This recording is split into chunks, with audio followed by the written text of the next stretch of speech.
Salut les abonnés, ça fait super plaisir de vous retrouver. Aujourd'hui, une Magic rubrique, je vais vous présenter un deck que je me suis fait quand j'ai commencé à jouer à Magic, hein, donc ça date, un deck uniquement en 8ème édition. Alors soyons clairs, personne ne fait de deck uniquement dans une édition pour être compétitif, hein, c'est pour le fun. Perso, j'avais trouvé cette édition très jolie déjà parce que les bords étaient blancs. Et puis le rouge, la couleur rouge m'avait inspiré parce que les illustrations étaient vraiment très sympas. Et puis il y avait quand même de quoi faire en créature et en sort. Du coup, je m'étais fait un deck fun dans cette édition, mais malgré tout, dedans il y a quand même des cartes assez rares de l'époque, de très bonnes cartes, hein. Ceci dit, avant de commencer et de vous montrer ce deck, je vais d'abord faire un update des deux précédents decks que je vous ai montrés, le dépouilleur et le ferrailleur, car j'ai apporté quelques modifications suite aux revues que je vous ai faites, puisque du coup je me suis remis à bidouiller Magic. Donc on va regarder ça tout de suite, je vais vous montrer ce que j'ai changé, et je vais pouvoir vous expliquer certaines choses. On va commencer par le dépouilleur. J'ai changé des cartes, car en fait, je le trouvais pas super efficient dans cette configuration. Donc on a toujours le même, comment dire, les mêmes terrains, hein, ça n'a pas changé. Ce qui a changé par contre, c'est les créatures. Alors, changé, on a toujours les deux dépouilleurs. J'ai uniquement deux vampires de Méphidros, hein, j'en ai enlevé un. J'ai laissé les 4 grands moissonneurs parce que c'est quand même, avec le démon dépouilleur, la créature phare du deck. Voilà, ce que j'avais mis en réserve, en fait, je l'ai mis d'emblée parce que cette créature, du coup, est un peu plus générique. Son effet est plus générique et donc peut, comment dire, être efficace avec plus de decks, puisque les autres créatures que je vous ai présentées étaient plus axées sur Miraudin, hein. Donc le greffeur de chair, du coup, je l'ai mis main deck, hein. Avec sa capacité, défaussez-vous d'une carte d'artefact de votre main, le greffeur de chair gagne plus de jusqu'à la fin du tour. Or, pour pouvoir être efficace avec comment dire, cette capacité, sachant que c'est quand même une commune cette carte, donc c'est une très bonne carte, il a fallu que j'ajoute des artefacts, sachant que je ne souhaitais pas en ajouter comment dire, dans les terrains. En fait, j'ai modifié au niveau des créatures, donc j'ai toujours le golem de Méphidros, hein, qui utilise l'affinité avec les barrets, mais j'ai ajouté 4 murs d'acier. Alors effectivement, ça le rend moins aggro. Alors un deck aggro, c'est un deck qui agit, hein, dans les 3 premiers tours, un deck rapide, voilà, si vous préférez. Donc j'ai mis 4 murs d'acier parce que ce sont des artefacts, donc on peut s'en défausser.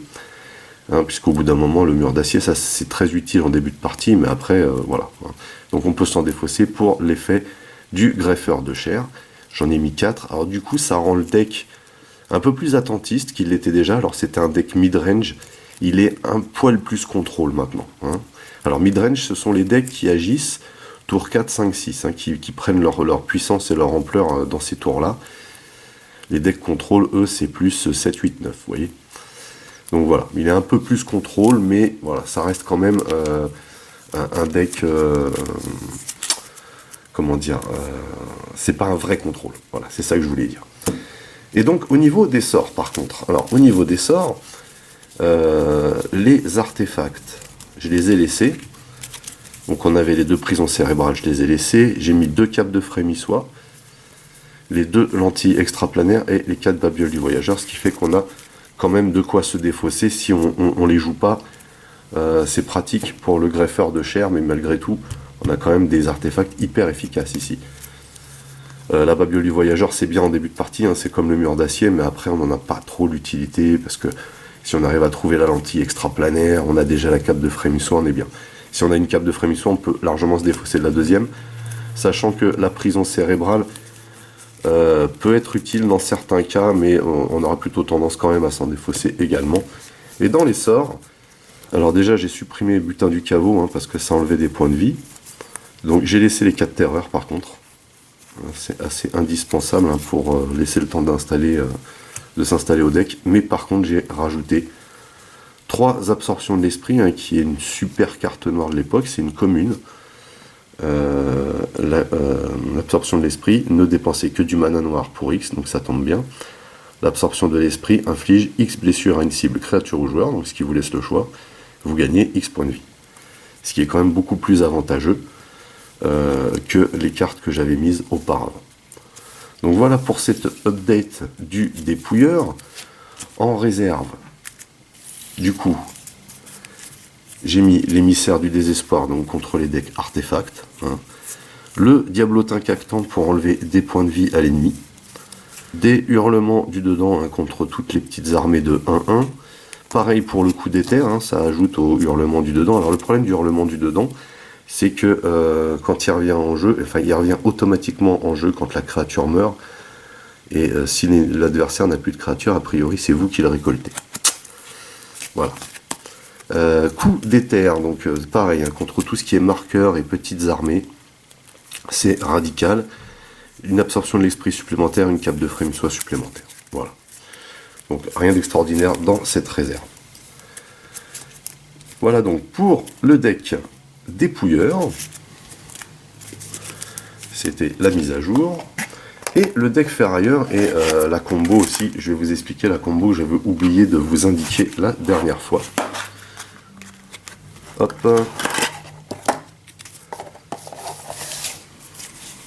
Donc ça, c'est la réserve. Donc pareil pour le nombre de terrains, je crois que j'en ai rajouté. Mais je ne suis pas sûr. Enfin, toujours est-il qu'on a toujours les mêmes types de terrains dedans, hein, y compris beaucoup de terrains artefacts pour le sacrifice. Au niveau des créatures, on a toujours bien entendu le Mégatog, hein, c'est la créature de base du deck, les Atogs, le Battler, le Disciple et le Récupérateur. Donc là, pas de changement. Et ici, hop, voilà. On a donc les 4 chambres de Genèse.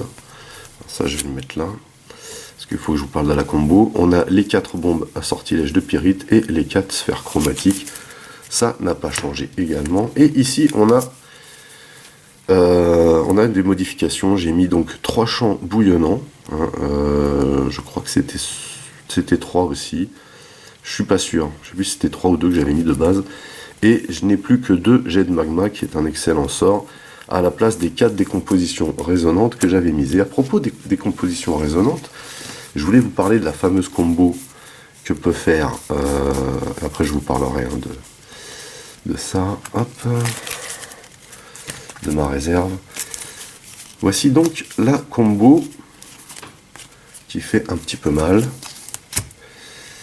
Il s'agit de cette combo là. Donc vous posez comme créature le disciple du caveau. Je rappelle, à chaque fois qu'un artefact est mis dans un cimetière depuis le jeu, vous pouvez faire que l'adversaire ciblé perde un point de vie. Donc imaginez déjà si vous en avez plusieurs. Ensuite il y a ça, la chambre de Genèse. À chaque fois qu'une créature non jeton arrive en jeu, si la chambre de Genèse est dégagée, le contrôleur de cette créature met en jeu un jeton de créature artefact 1-1 Mir. Donc ce qui est valable aussi pour votre adversaire. Du coup c'est vous qui la posez, vous allez avoir je ne sais pas combien de créatures 1-1 Mir en jeu. D'accord?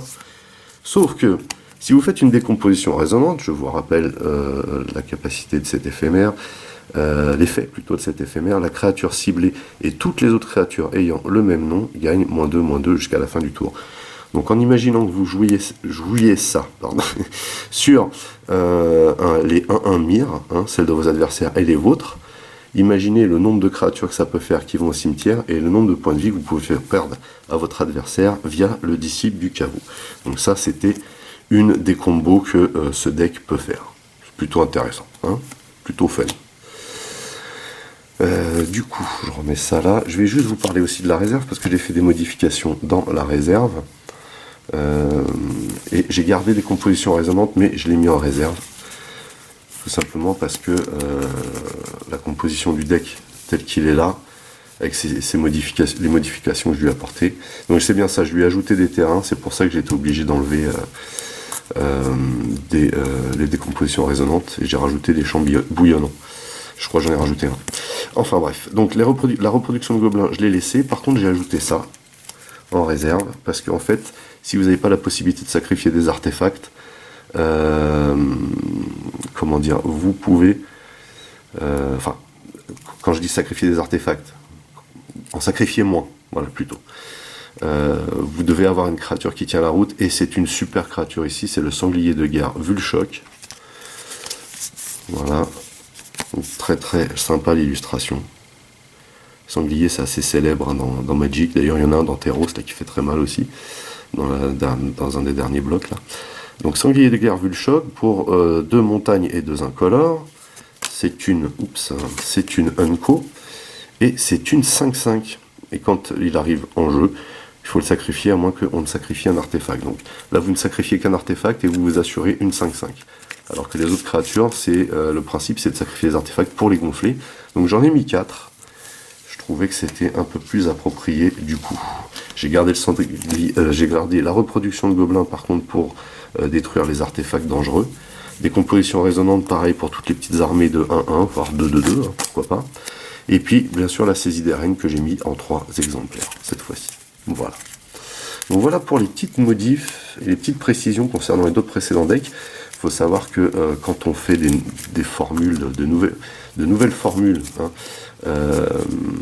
en revue, eh ben, on ne pense pas spécialement à tout et c'est après coup qu'on repense à des choses. Donc c'est pour ça que je voulais faire ce petit update concernant les 2 précédents decks que je vous ai montrés. Maintenant, on va entrer dans le vif du sujet et je vais pouvoir vous montrer le deck rouge aggro 8e édition. Voilà donc, on y est, enfin. Alors, c'est un deck avec beaucoup de créatures à faible coût. C'est pourquoi il n'y a que 22 terrains, et ce sont tous des terrains de base des montagnes. Hein. J'aime énormément, juste pour vous montrer, hein, les illustrations de cette 8e édition. Je ne sais pas pourquoi, il y a un petit aspect un petit peu, comment dire, mythique, je trouve, vraiment, de ces illustrations, et puis les bords blancs me font vraiment triper. C'était vraiment une très très belle édition, cette 8e édition. Et avec en rouge, comme vous allez pouvoir le constater, de très belles cartes, très efficaces. Donc ce deck, la particularité qu'il a, c'est qu'il est agressif, mais il a énormément de créatures, parce que la base de ces créatures sont les gobelins, et les gobelins, c'est le nombre hein, qui fait que ça les rend puissants. J'ai donc nommé ce deck Horde, parce que en fait il me fait penser à une horde d'orques, gobelins, etc. Voilà, tout simplement. Donc on va pas commencer par la fin, on va commencer par le début, avec l'incontournable gobelin enragé. Alors pour un rouge, donc une montagne, c'est une 1-1 avec la célérité. Hein. Donc tout connaisseur de Magic connaît cette créature. Hein. Voilà. Donc bien sympa ce gobelin, bien efficace, on le pose, il attaque, et hop, le tour est joué. Donc il y en a 4. Ensuite on a quoi? Ensuite on a 2 espions orques. J'aime énormément aussi l'illustration. Je la trouve vraiment très très jolie, très très fun. Et je crois d'ailleurs que c'était une des illustrations phares hein, de l'édition de l'époque. L'espion orc, donc pareil, pour une montagne, c'est une 1-1, on la pose, et la capacité surtout, parce que c'est surtout pour ça, on l'engage et on regarde les 3 cartes du dessus de la bibliothèque du joueur ciblé. C'est-à-dire que cette capacité, vous pouvez également la faire sur vous. Hein. Donc une sorte de regard, sauf que comme précisé ici, il faut les remettre dans le même ordre. Mais au moins vous savez ce que vous allez jouer. Hein. Ça vous évite de faire des tours inutiles, et vous pouvez également préparer votre stratégie. Donc j'en ai mis que 2 parce qu'elle n'est pas indispensable, mais à certains moments clés de la partie, ça peut toujours être utile. Et j'aime énormément cette carte. Autant vous dire que quand je la pose, c'est pas pour qu'elle aille au combat. Hein. C'est un espion. Voilà. Ensuite on a mon gobelin préféré de l'époque, c'est une rare, la Sentinelle Mogg.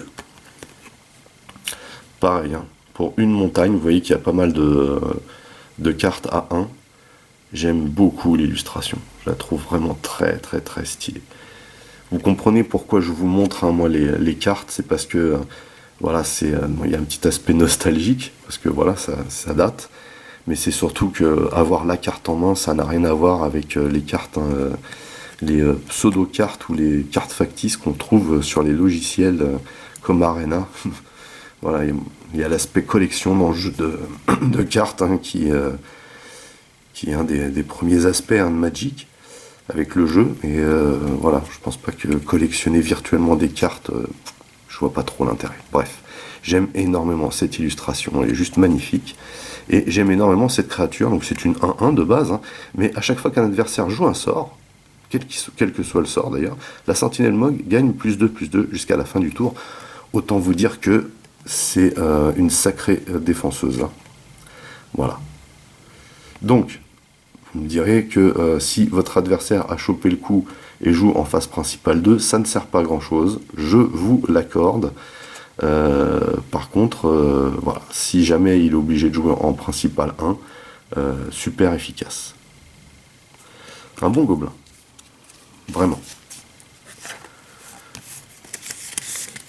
Voilà. Et il y en a 4, hein, parce que c'est vraiment une des cartes maîtresses de ce deck.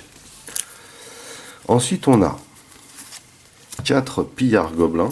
Alors, ce n'est pas une carte exceptionnelle, si ce n'est l'illustration. J'aime beaucoup aussi. Ça fait vraiment penser au Seigneur des Anneaux, ça. Donc, pour une montagne et une incolore, donc créature gobelin, c'est une de 2 pour 2. Donc, c'est une bonne carte. Par contre, il ne peut pas bloquer, bien sûr. Mais voilà, vous savez que cette carte-là, vous allez la poser pour attaquer. Et il y en a 4 également. Donc, vous voyez qu'on est vraiment dans une bonne pléthore de créatures. On fera le compte après, hein, bien sûr. Ensuite, on a 3 chariots gobelins. Pareil, super illustration. Donc le sanglier qui tire le chariot. Trop classe. Donc pour une montagne et 2 incolores, gobelins, c'est une 2-2, hein, mais par contre, c'est une 2-2 qui a la célérité. Super stylé.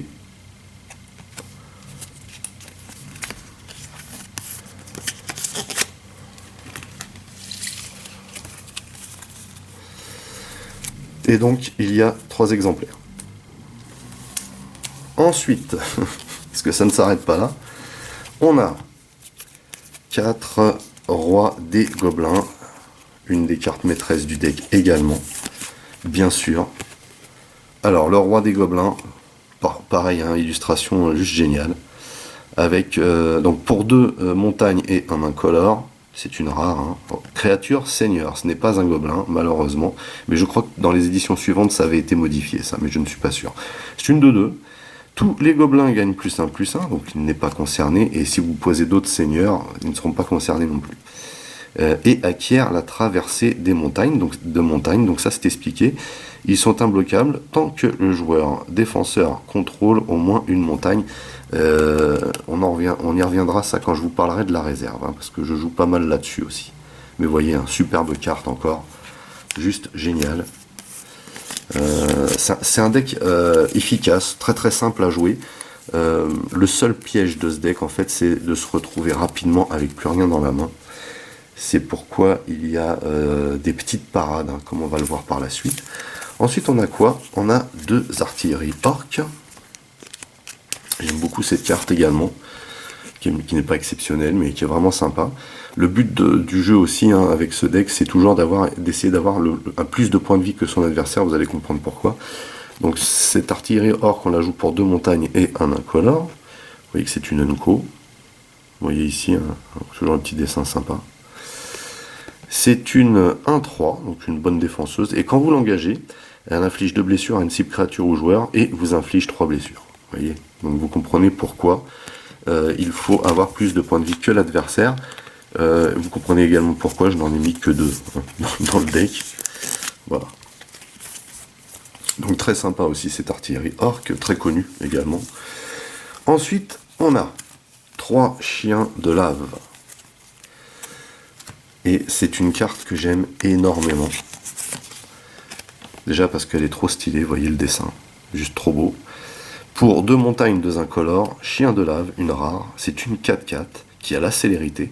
Par contre, quand ils arrivent en jeu, ils vous infligent 4 blessures, toujours dans le même état d'esprit, c'est-à-dire avoir toujours plus de points de vie que son adversaire quand on joue ce genre de carte, mais ça peut terminer une partie. Hein.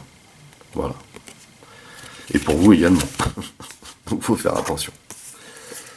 Et enfin, dernière créature, il n'y en a qu'une seule, mais il n'y a pas besoin de plus, c'est le petit Gargadon. Pour 2 montagnes, 2 incolores, vous voyez, ça rappelle vraiment le Seigneur des Anneaux, j'aime énormément ce dessin. C'est-à-dire que toutes ces créatures font vraiment penser à une horde. Donc c'est une unco, créature bête, à chaque fois que le petit Gargadon attaque ou bloque, sacrifie un terrain, donc à utiliser avec parcimonie. Par contre, c'est quand même une 6/4 pour 4. Hein. Donc, pareil, hein, ça peut vous terminer une partie, ça. Ensuite, en sort, on a 4 marteaux volcaniques. Voilà. Marteau volcanique pour une montagne et un incolore. Vous voyez, c'est un marteau, quoi. C'est un rituel. Et il inflige 3 blessures à une cible, créature ou joueur. Donc, c'est une bonne carte de dégâts, mais le problème c'est qu'on ne peut pas la jouer sur le tour de l'adversaire. Hein. Ensuite, on a 4 marteaux du Bogardan. Alors, le marteau du Bogardan, elle se joue pour 2 montagnes et un incolore, donc un autre type de marteau, vous voyez, avec une illustration vraiment à l'ancienne ici. Hein. C'est un rituel également. Voilà. C'est une rare. Le marteau du Bogardan inflige 3 blessures à une cible, créature ou joueur. Par contre, pour 2 incolores et 3 montagnes, on peut le renvoyer depuis le cimetière dans notre main. Et on ne peut jouer cette capacité que pendant notre phase d'entretien, c'est-à-dire au tout début. Donc il faut prévoir vraiment le coup, quoi. Voilà. Mais ça peut toujours être utile. Hein. Des fois, avec le rouge, il manque que quelques points de vie pour terminer l'adversaire, et au final, c'est l'adversaire qui gagne. Ça peut inverser cette tendance. Et pour finir, 3 enchantements qui sont l'assaut sismique et qui jouent le terrain. C'est-à-dire qu'à un moment donné, vu que vous utilisez des sorts et des créatures à faible coût, vous vous retrouvez avec des terrains dans la main qui ne vous servent pas à grand-chose. Donc si vous avez posé cet enchantement pour 3 montagnes, hein, c'est vraiment du rouge, quoi. Vous voyez, avec cette belle illustration là, beau paysage. Donc enchantement rare, choisissez une carte de terrain de votre main et défaussez-vous-en. L'assaut sismique inflige 2 blessures à une cible, créature ou joueur. Autant vous dire que ça, c'est vraiment le coup que vous allez porter que l'adversaire ne verra pas arriver, en fait. Et ça, c'est super important.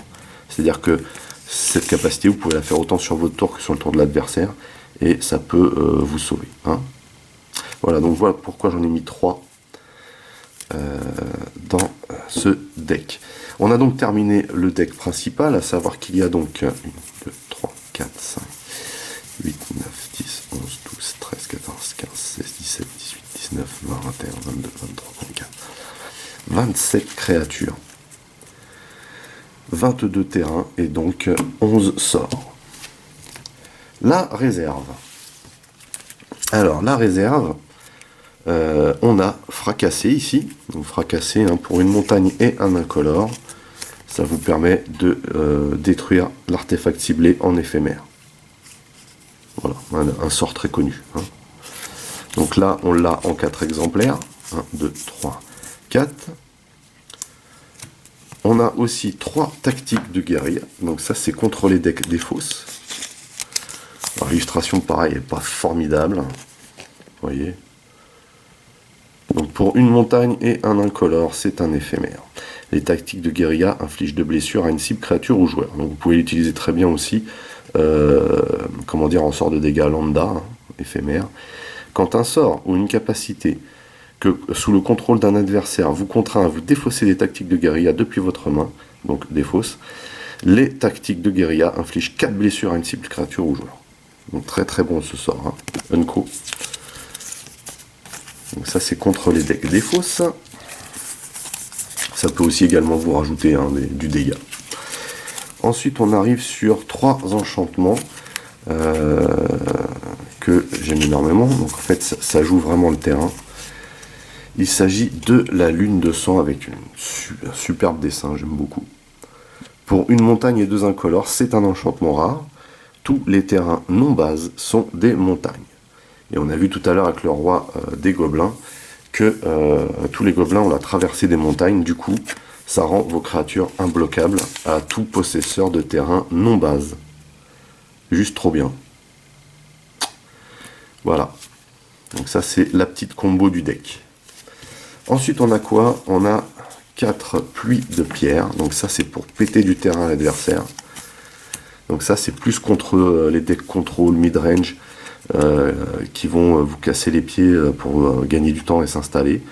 Leur péter les terrains, en fait, vous permet à vous de contrecarrer un petit peu leur plan. Donc pour une montagne et 2 incolores, on détruit le terrain ciblé. Hein. C'est pas cher payé pour péter du mana. Très très pratique ce sort.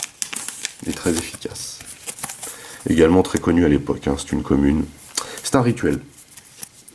Et pour finir, soit pour avoir 5 pets artefacts, soit pour avoir 5 pets terrain, on a ici démolition. Donc pareil, alors c'est un peu plus cher parce qu'on a le choix.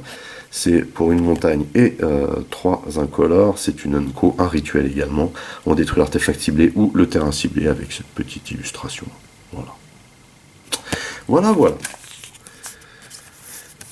Eh ben écoutez, je crois qu'on a fini. Je pense vous avoir tout dit sur ce deck. En même temps, il n'est pas super compliqué, mais c'est vrai qu'il y a plein de trucs différents dans ce deck et j'aime bien le look qu'il a. Parce que je trouve cette édition super jolie.